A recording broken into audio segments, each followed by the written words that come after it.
इतने पावरफुल लोगों को और स्पेशली अरु को देखकर वो सब एक्साइट हो जाते हैं और वहां से भीड़ कम होने की वजह से उन सबको अभी सब कुछ साफ साफ दिखाई देता है। जब वो उस तरफ देखते हैं जिसकी वजह से ये सारी भीड़ इकट्ठा हुई है, वो वजह देखते ही अरु और ऋषि की आंखें बड़ी बड़ी हो जाती है और उनके आंखों में गुस्सा भी साफ साफ नजर आता है। वहां एक प्रेग्नेंट लेडी दर्द से काफी तड़प रही होती है और उसे देख ऐसे लगता है जैसे ये उसके बेबी के बाहर आने का टाइम हो। उस लेडी को इतना रोते और तड़पते देख लड़कियों की आंखों में भी पानी आ जाता है और रूह उस लेडी को इतना चीखते देख बहुत ज्यादा डर जाती है और खुद रोने लगती है। रूह अरु के बाहों में होती है और उसे रोता देख वो रूह को अपने सीने से लगा लेता है और ऋषि की तरफ देख उससे कहता है, ऋषि जा देख कंडीशन क्या है। ऋषि दौड़ते हुए उस लेडी की तरफ जाता है और उसे चेक करने लगता है और इधर अरु पूरी तरह से अपने शैतानी रूप में आते हुए वहां खड़े लोगों पर गुस्से से चिल्लाता है, शर्म नहीं आई क्या तुम लोगों को यहाँ खड़े रहकर तमाशा देखने में। अरे कोई यहाँ दर्द में तड़प रहा है और तुम बेवकूफ लोग खड़े होकर वीडियोज बना रहे हो, पर ये नहीं कि इसकी हेल्प कर दो। Bloody rascals peoples. वो सभी शर्म के मारे नीचे देख रहे होते हैं, तभी ऋषि अरु की तरफ देख उससे कहता है, अरु इनकी कंडीशन ठीक नहीं है। I think her water broke long time ago and she didn't know about this. हमें अभी यही डिलीवरी करनी होगी वरना माँ और बच्चे दोनों की जान बचाना इम्पॉसिबल हो जाएगा। ऋषि की बात सुनते ही वहाँ खड़ी लड़कियों फैमिली की आंखें फटी की फटी रह जाती है और रो की तो जैसे सांसें अटक सी जाती है, क्योंकि वो लेडी सच में बहुत ज्यादा तकलीफ में होती है और उस लेडी के साथ जो लड़की होती है जो शायद उसकी नंद होती है वो भी बहुत डर जाती है ऋषि की बातें सुनने के बाद। अरु ऋषि से कहता है, ओके एक काम कर, गार्ड्स की हेल्प से इसे उस रूम में ले जा, मैं बस 2 मिनट में आ रहा हूँ। ऋषि अरु की बात सुनकर कुछ गार्ड्स की हेल्प से उस लेडी को रूम में लेकर जाता है और इधर अरु जॉन से कहता है, जॉन कार में से मेरी मेडिकल इमरजेंसी किट लेकर आओ जल्दी। जॉन भी अरु की बात सुन के बाहर की तरफ भागता है और अरु उसकी बाहों में रोती हुई रूह से कहता है, शजान रोना नहीं बच्चे अरु है ना, आप क्यों डर रहे हो।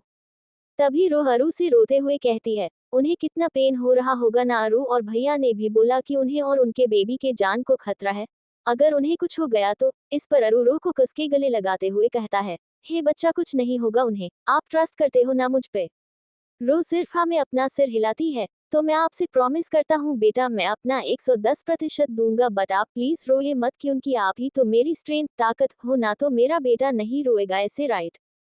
रूह अपना रोना बंद करती है और अरु को अपनी छोटी सी स्माइल देती है जिसे देख अरु भी थोड़ा रिलैक्स होता है और रूह के माथे पर किस करते हुए उससे कहता है, अभी आप भैयू की गोदी में जाओ। अरु रूह को पार्थ की गोद में देता है जो रूह को अपने सीने से लगा लेता है।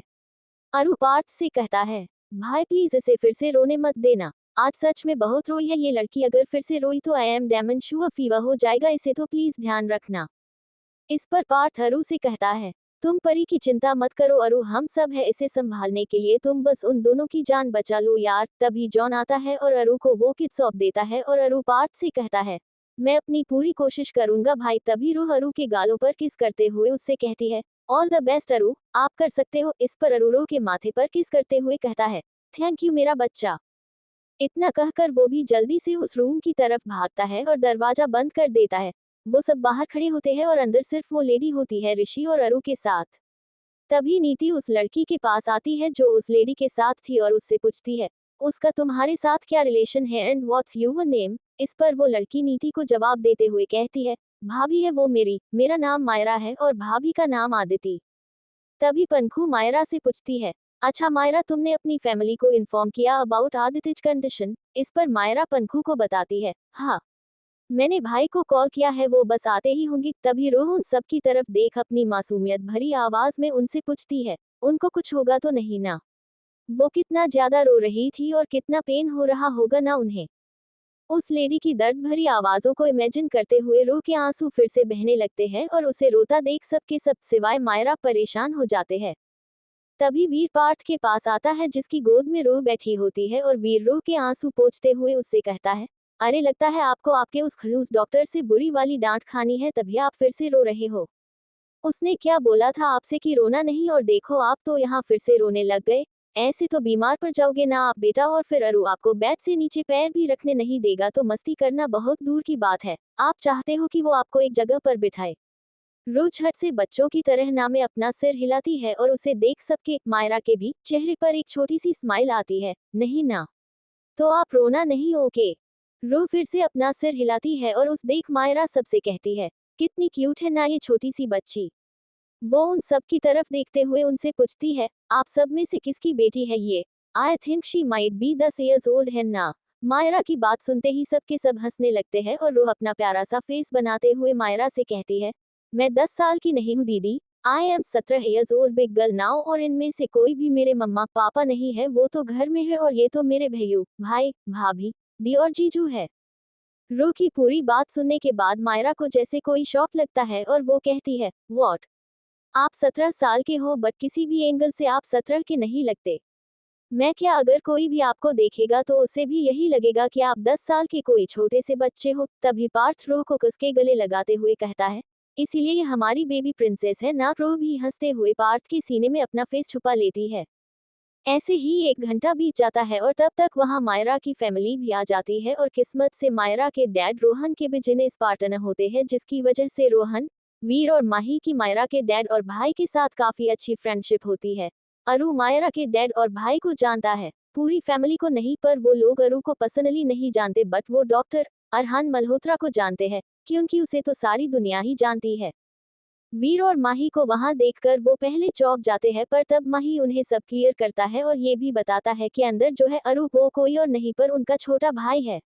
वो लोग वही बैठे बैठे वेट कर रहे होते हैं। तभी रूह फिर से अपना छोटा सा मुंह खोलती है और उस बंद दरवाजे की तरफ देखते हुए पूछती है, और कितनी देर लगेगी उन्हें?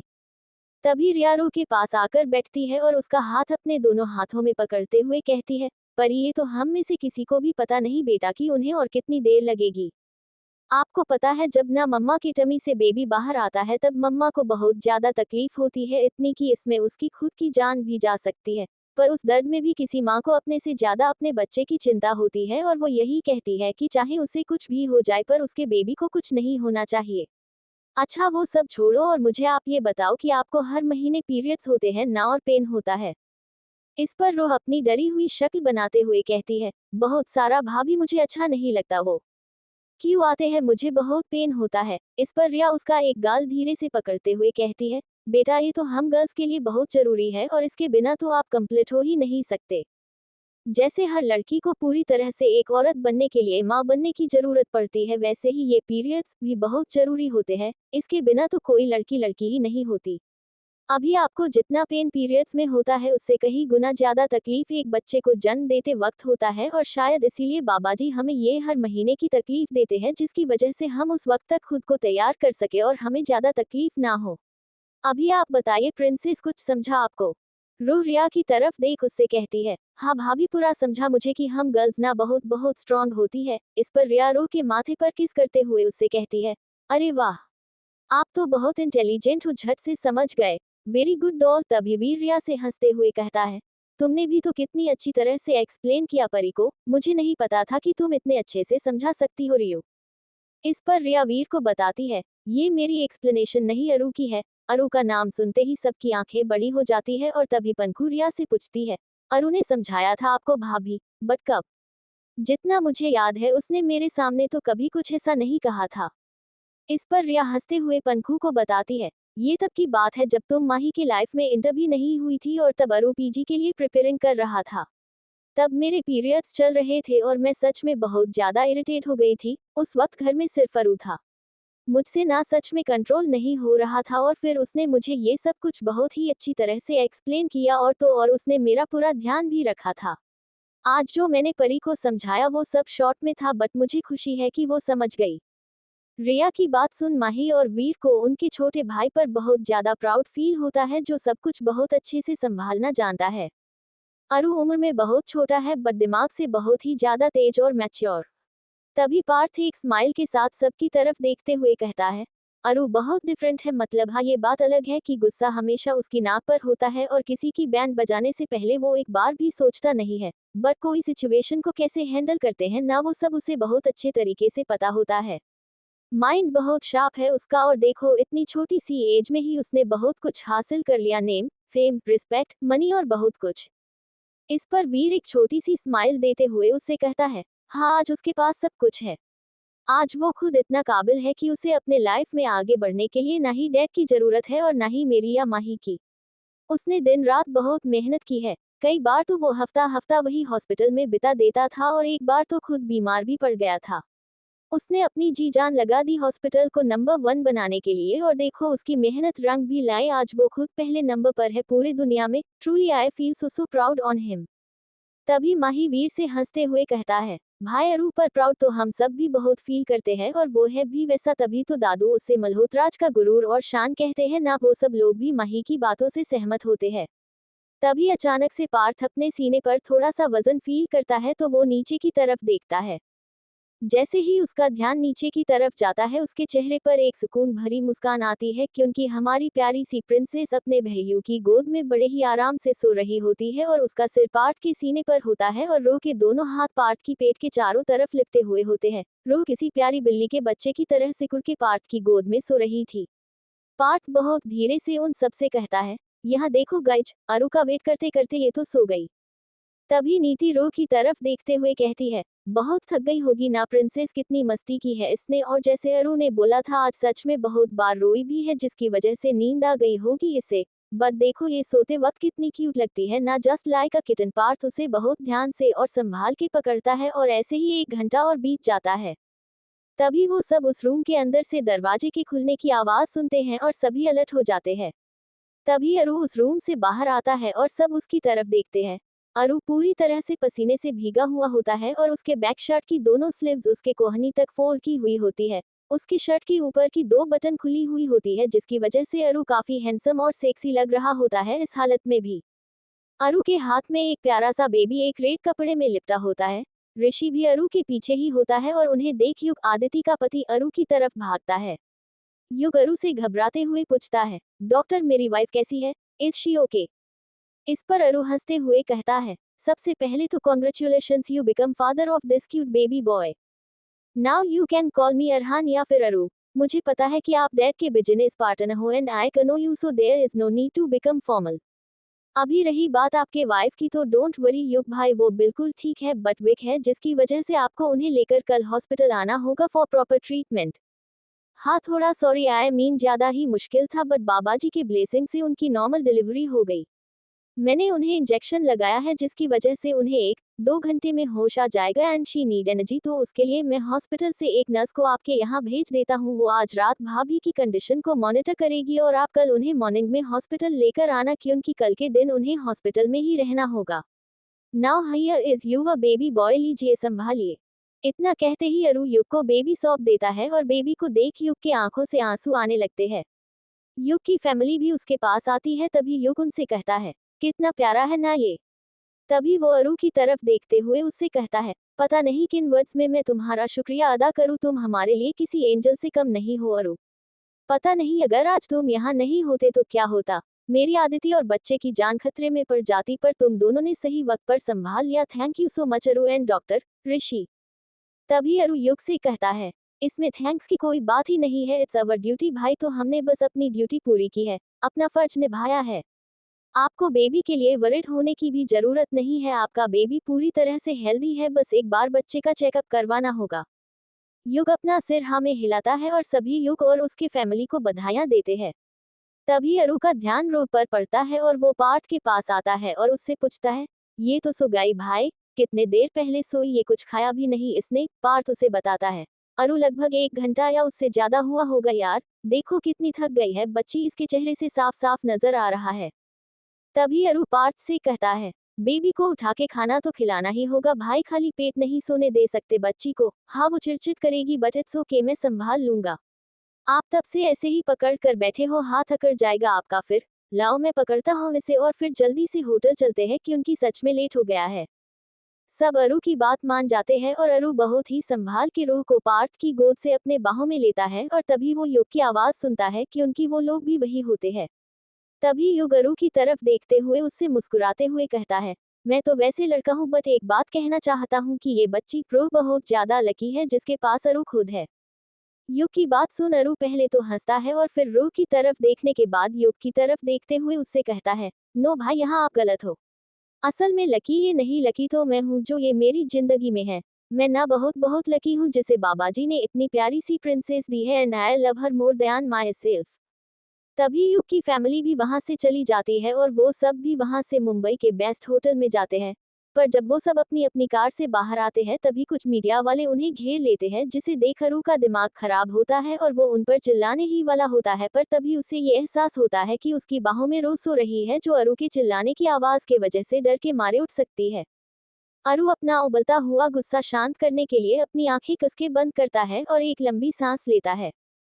कुछ सेकंड्स बाद वो अपनी आंखें खोलता है और उन मीडिया वालों की तरफ अपनी डरावनी आंखों से देखते हुए उनसे अपनी भारी और भयानक आवाज में कहता है, अगर तुम्हारे वजह से मेरी बच्ची डरी या फिर उसकी नींद टूटी तो तुम सबके सब जितने भी हो ना, गर्ल्स एंड बॉयज, वो सब अपने दिन गिनना शुरू कर देना। और ये तो तुमको पता ही होगा ना कि मैं खाली धमकियां नहीं देता, तो सोच लो, अगर तुम सबको अपनी जान प्यारी है तो हमें चुपचाप अंदर जाने दो बिना किसी डिस्टर्बेंस के, वरना be ready for tomorrow. Now decision is all yours guys.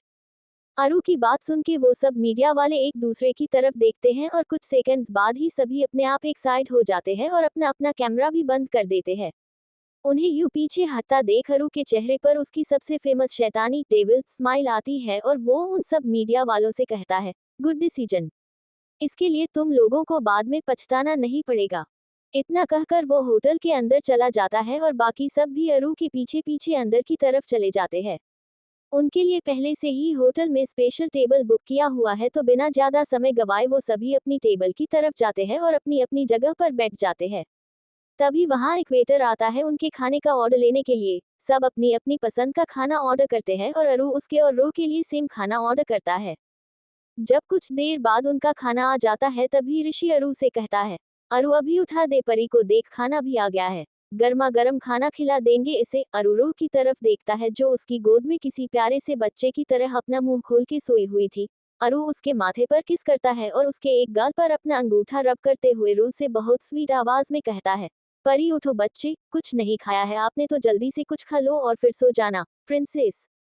अरु रो का एक गाल थपथपाता है जिसकी वजह से रो की नींद टूटने लगती है और वो अपनी बंद आंखों की पलकें झपकाने लगती है। उसे देख अरु रो के गाल थपथपाते हुए कहता है, हाँ बेबी कम ऑन, चलिए आंखें खोलिए बेटा। अरु की बात सुन रो अपनी बंद आंखें धीरे धीरे खोलती है, पर जैसे कि अरु ने सबसे कहा था, रो की नींद टूटने की वजह से वो चिड़चिड़ करने लगती है। रो अरु की तरफ अपनी नींद भरी आंखों से देखती है और उस पर चिढ़ते हुए उससे कहती है, क्यों उठाया आपने मुझे? मुझे सोना है ना, नींद आ रही है, क्यों उठाया, मुझे सोने दो। इतना कहकर वो फिर से अपनी आंखें बंद करती है और अरु से लिपटने ही वाली होती है, तभी अरु उसे अपनी बाहों में पकड़ते हुए रो से कहता है, नहीं नहीं, सोना नहीं है आपको, उठो। ये सुनकर रो अपनी रोने वाली शक्ल बनाती है और बस फिर रोने लग जाती है किसी छोटे बच्चे की तरह। उसे अचानक से रोता देख सबके सब परेशान हो जाते हैं और अरु रो को अपने गले से लगा लेता है और उसकी बैक को रब करते हुए उससे कहता है, बस बस मेरी जान, मुझे पता है कि आपको बहुत नींद आ रही है और सोना है, पर आप मुझे एक बात बताओ कि अगर आपको आधी रात में भूख लगी तो आप क्या करोगे? तो इससे अच्छा आप अभी खा लो। देखो आपको बस खाना खाने के लिए अपना ये छोटू सा मुंह खोलना है, अरु खिला देंगे ना आपको, तो अभी मेरे अच्छे बच्चे की तरह रोना बंद करो और आ करो। देखो अभी खाना गर्म है, फिर ठंडा हो जाएगा बेटा। रो रोना बंद करती है और फिर एक नज़र उस खाने पर डालती है जो अरु ने उसके और अपने लिए ऑर्डर किया था। वो देखती है कि अरु ने उनके लिए vegetable soup with grilled cheese sandwich मंगाया था। ये देखते ही रो अपना गंदा सा मुंह बनाती है और अरु से कहती है, मुझे ये नहीं खाना, गंदा लगता है। रो की बात सुनते ही अरु रो से अपनी रुड और कोल्ड आवाज में कहता है, परी कभी भी किसी भी खाने को गंदा नहीं बोलना, ठीक है ना? अगर आपको नहीं खाना तो it's okay, but never disrespect any food in front me, समझे?